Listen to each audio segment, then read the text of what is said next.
The match itself was amazing. I mean, seriously, we went into it expecting... I expected W7M to win, but I probably didn't expect it in the fashion that it played out in. I probably, like a 3-1 or something, and it was going to be great and exciting. I always expected the grand final itself to be great. The build up to it was great. The crowd was great. FaZe coming in from the upper bracket started really well, won out so comfortably on Oregon that it was like, okay, we could go the distance here.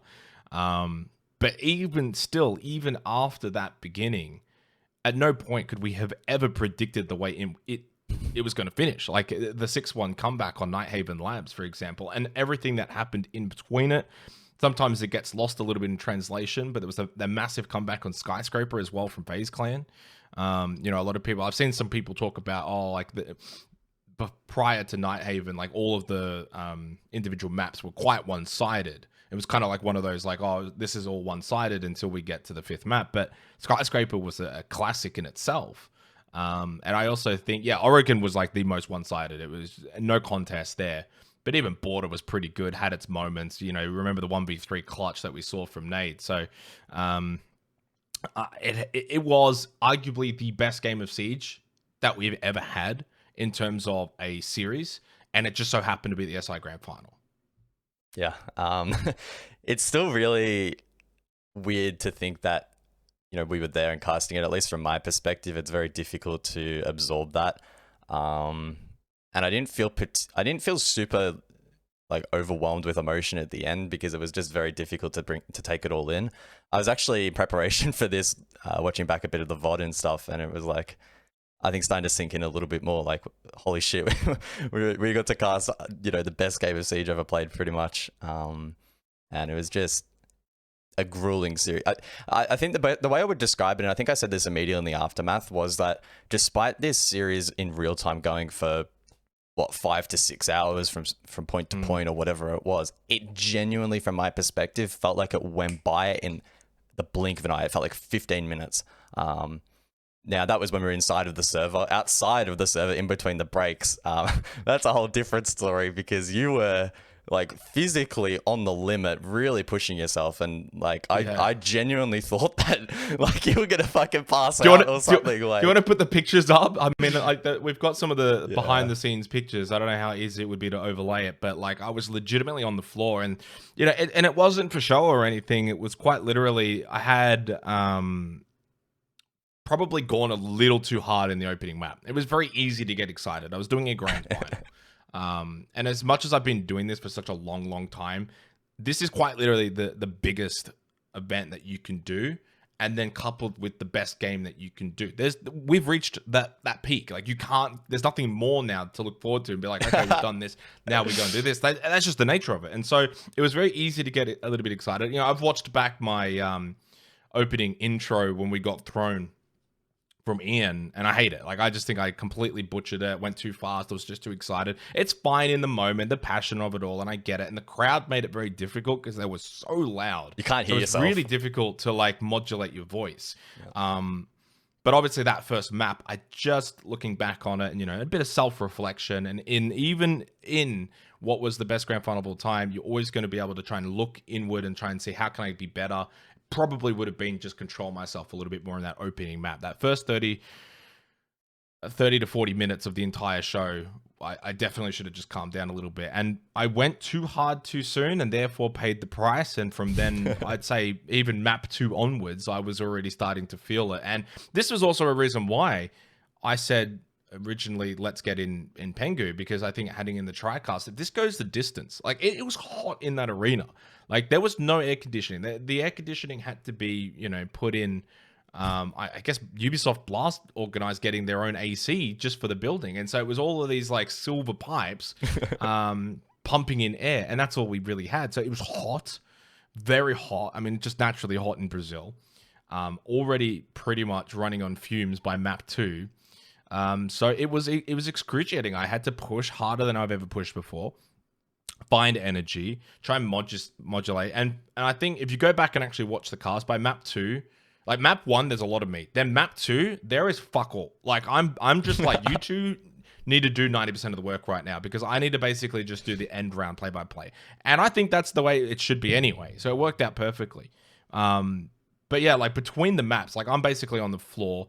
At one point, I poured water over my head. It was just that hot. And again, not playing it up, but by map 5, I was having a migraine. Like I was like, every time I would finish a call, my head felt like it was exploding because it was just intense pressure being pushed out. And again, not playing this up, and it's not like I don't know how to say, this is not like a positive. Like this was actually a negative because I actually exerted too much pressure too early on and paid the consequences. But yeah, I was feeling it. By map 5, if there was a map 6, I would have died. Yeah, I don't think I quite had the same physical toll, but obviously very, very different role. So I didn't have to exert as much energy. I guess one question I have is, how do you feel about the end call that you made? Obviously, that's a huge role for the play-by-play caster. How much thought did you give? What was the build-up like? How were you feeling when FaZe 6-1 up? Like, talk us through it. Yeah, look, I mean, obviously, I wanted W7M to win. But you obviously try and not let that, not like I'm a fanboy. Like I just felt like they had the best storyline. Like I'm not sitting there like rooting for W7M. If you go back and listen to the call, there was a lot, there was a lot of plaudits going to FaZe throughout that entire series, building them up, and throughout Oregon especially, they looked amazing. And then obviously on Nighthaven Labs, I'm talking about them now crowning themselves as world champions, all of that. So there was no bias in the actual cast, but internally, I'm sitting here like, oh, I kind of hope W7M win. I've got a better call for them. FaZe's call wasn't going to be really all that amazing, and FaZe winning for the history books probably wasn't going to be that amazing. Unless they then went on and did other things in Manchester, etc. So I had workshopped the call with a lot of the talent. Was it the night before? Or no, it wasn't even the night before. I think it was like when we kind of found out that night. Just to kind of start like trying to grab some little pieces, get a little bit of help on it. I really didn't want to go into this and be like, no, it's my call. Like no one has any say. It was just more so, hey, who can throw in an idea or there? And one of the main ones I used was actually from Lynx, who brought up the 2 trophies and now a hammer. And I loved that because it signifies the difference between winning 6 Invitational and a major, or 2 for that matter. And so I used that from Lynx. And then the rest of it was, the coronation and stuff I just kind of came up with as like crowning. So, are we going to crown a new champion and then the coronation, etc. So that was pretty much planned, ready to go before the game had even started in terms of that very final call. And then so that, and then you kind of tie into it. I actually can't remember what I had written down for FaZe. And the other thing as well, and I said this in an episode, when we had James on for a Jake and Guzz show episode, he spoke about what he had written down for his final call of Atlanta, the promise and delivering and all of that. And I was kind of like, I kind of like off the cuff, you can get a little bit more emotion. And the thing is, had I been a little bit more off the cuff with it, I would have mentioned the comeback. I would have mentioned the trials and tribulations of coming back on Nighthaven Labs, but because it was all pre-planned, pre-written, you don't touch on the game itself. You're just talking about the overarching storyline, the last dance, can they be the greatest of all time? All of those kind of things. But to answer your question, I think that the call was delivered great. I'll be harsh on myself and I'll also praise myself. I think the call was great. Gave the crowd its space and its air before delivering the call. And I was very happy with it. It's very easy to get nervous in those moments and be like, "Oh, don't stuff this up. You don't want to stumble that's actually like, on a word." That's what I was curious. When you're doing that call. Were you nervous at any point? Especially, I feel like because it was elongated for so long, it's 6-1, and you're probably stressing a little bit. You're like, "Oh, I don't really want FaZe to win. My call might not be that good. Well, I'm gonna have to go with it anyway." By that point, though, see, this is the thing. By or you that just point, swept up in the moment. Yeah, you're swept up in the moment. So by that point, I had something written for FaZe, and I'm basically ready to live for it. And so I'm not sitting there like, I hope W7M come back. I'm very much ready to go to deliver FaZe's moment. That's my mindset at that point. But also, at the end of the day, it's also defense Nighthaven Labs. You can't give up on the game. And so then you have to also kind of find a way to portray the fact that W7M can still get back into this game, that they have more than enough of a chance of being able to come back 1 round at a time. This is what they can do. This is what it looks like. And they obviously ended up doing that. But I'm not sitting there at 6-1 like, oh, I'm not going to be able to do the W7M call. Like that's so unprofessional. But I am very much kind of like hoping that this call for FaZe is going to be good. I'm not sure how it's going to be perceived because it's far more off the cuff and it's not like, everyone had been talking about dynasties and Last Dance. There was already so much overarching storylines built up for W7M. It was a very easy call, to be honest. But for FaZe, it was going to be far more difficult because no one really expected them to have probably won. And then to win 7-1 on the last map kind of takes the sting out of it.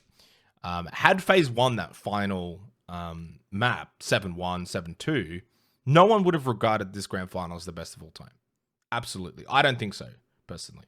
I think it needed that cherry on top to, say, overtake 2018. And we got that cherry, fortunately.